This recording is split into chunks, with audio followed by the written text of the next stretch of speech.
Bonjour, dans cette vidéo, je vais vous montrer comment construire l'image d'un objet à travers sur lentille convergente. Mais avant de construire l'image d'un objet, je vais commencer par des notions fondamentales concernant la marche des rayons lumineux. Alors, lorsqu'on a un rayon incident passant par le centre optique d'une lentille convergente, ce rayon émerge sans aucune déviation. Si le rayon incident arrive à la lentille de façon parallèle à l'axe optique principal, en traversant la lentille, ce rayon quitte la lentille en passant par le foyer image F'. Tout rayon maintenant incident passant par le foyer objet émerge parallèlement à l'axe optique principal. Passons maintenant au cas d'un rayon incident de direction quelconque, comme le montre cette figure. Comment un tel rayon va-t-il émerger après avoir traversé la lentille? En fait, on doit suivre les étapes suivantes. Premièrement, on représente le plan focal image.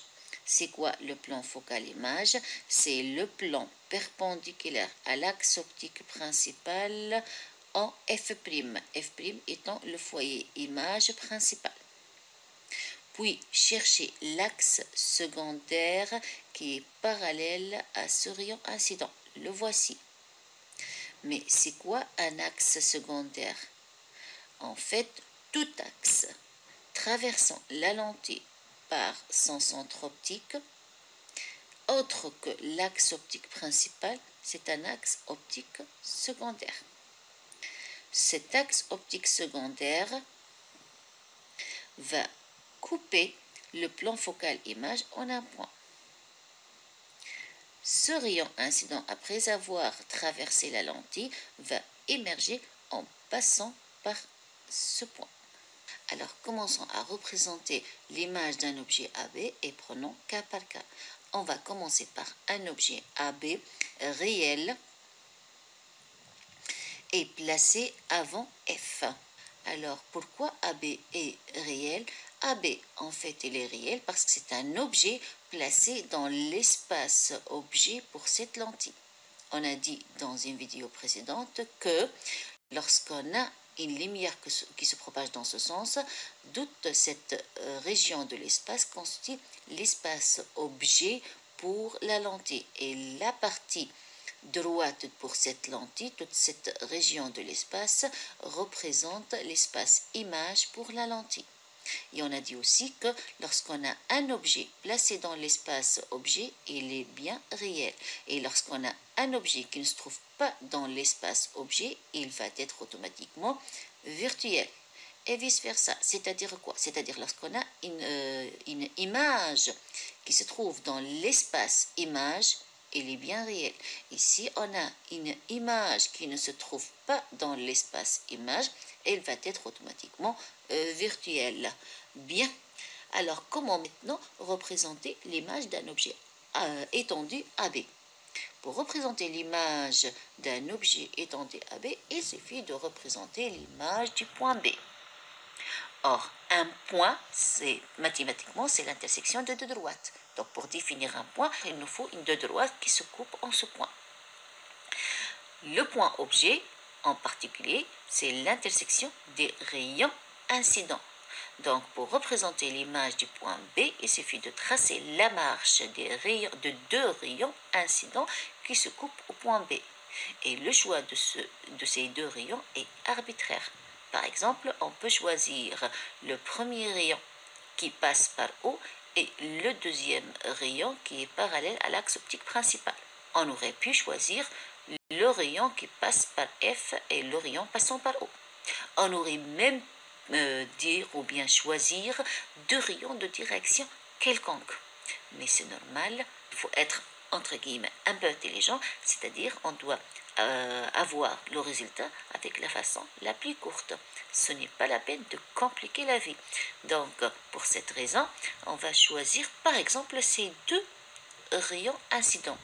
Maintenant, ce premier rayon qui passe par O émerge sans aucune déviation. Alors que le rayon incident arrivant parallèlement à l'axe optique principal émerge en passant par F'. Bien. Maintenant, l'intersection des deux rayons verts, ce sont deux rayons incidents, c'est un point objet. Et les deux rayons qui quittent le système optique sont des rayons émergents. Leur intersection, c'est un point image. C'est en fait l'image du point B. C'est B'. Alors, A' par projection orthogonale, on trouve A'. Et enfin, l'image A'B' de l'objet AB. Qu'est-ce qu'on peut remarquer? Premièrement, on peut remarquer facilement que A'B' est une image réelle. Alors, comment on a su que A'B' est réel? En fait, on peut dire que A'B' est réel de deux manières. Premièrement, B' se trouve réellement sur l'intersection des rayons émergents. Ce point est donc réel et par conséquent, toute l'image est réelle. Deuxièmement, c'est une image qui se trouve dans l'espace image pour cette lentille. Elle est donc réelle. Alors enfin, on peut dire qu'à chaque fois qu'on a un objet réel AB placé avant F, il va donner une image réelle. Mais comment est cette image? Est-ce qu'elle est orientée dans le même sens que AB? Non, c'est une image renversée. Donc à chaque fois qu'on a un objet AB réel placé avant F, son image est toujours réelle et renversée. Restons toujours dans le cas d'un objet réel, mais dans cette fois-ci, on va choisir un objet AB placé dans le plan focal objet ou bien un objet AB tel que A est confondu avec F. Où va se trouver l'image?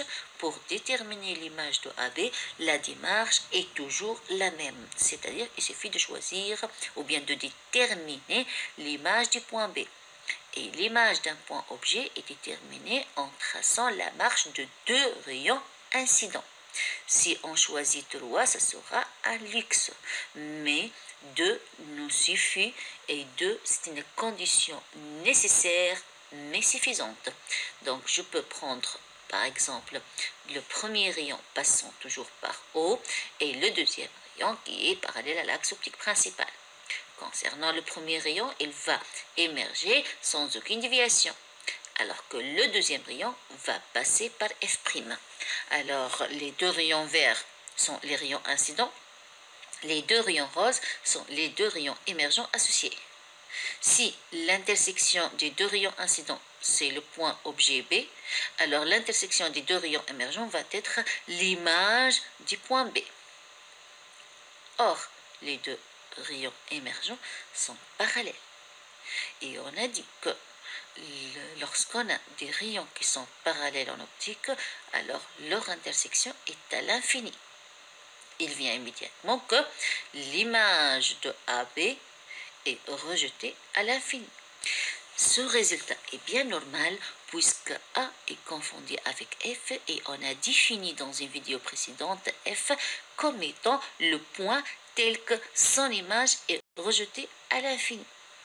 Restons maintenant toujours dans le cas d'un objet réel, mais tel que A est placé après F, de cette manière. La démarche est toujours la même pour chercher l'image de AB, c'est-à-dire il suffit de chercher l'image du point B. Et pour chercher l'image du point B, il suffit de tracer la marche de deux rayons incidents issus de B. Toujours de la même façon, on va choisir les deux rayons particuliers. Le premier qui passe par le centre optique, le deuxième qui est parallèle à l'axe optique principal. Alors que le premier rayon émerge sans aucune déviation, le deuxième passe par F'. Normalement, l'intersection des rayons émergents va être l'image du point B. Or, les deux rayons émergents sont deux rayons qui divergent d'une façon continue. Ce sont deux rayons divergents. Donc, ils n'ont aucune intersection réelle. Par contre, ils semblent provenir d'un même point. Ils ont une intersection dans leur prolongement. Alors, cette intersection, c'est bien B'. Et par conséquent, A' est obtenu par projection orthogonale de B' sur l'axe optique principal. On a trouvé une image A'B' qui ne se trouve pas dans l'espace image pour cette lentille, mais elle se trouve dans l'espace objet. Donc, c'est bien une image virtuelle. Cette constatation peut être tirée autrement. Il suffit de dire que B', c'est un point image qui ne se trouve pas réellement sur l'intersection des rayons émergents, mais il se trouve sur l'intersection de leur prolongement. Il est bien un point virtuel. D'autre part, on a remarqué que l'image n'est pas renversée, c'est une image droite et plus grande que l'objet.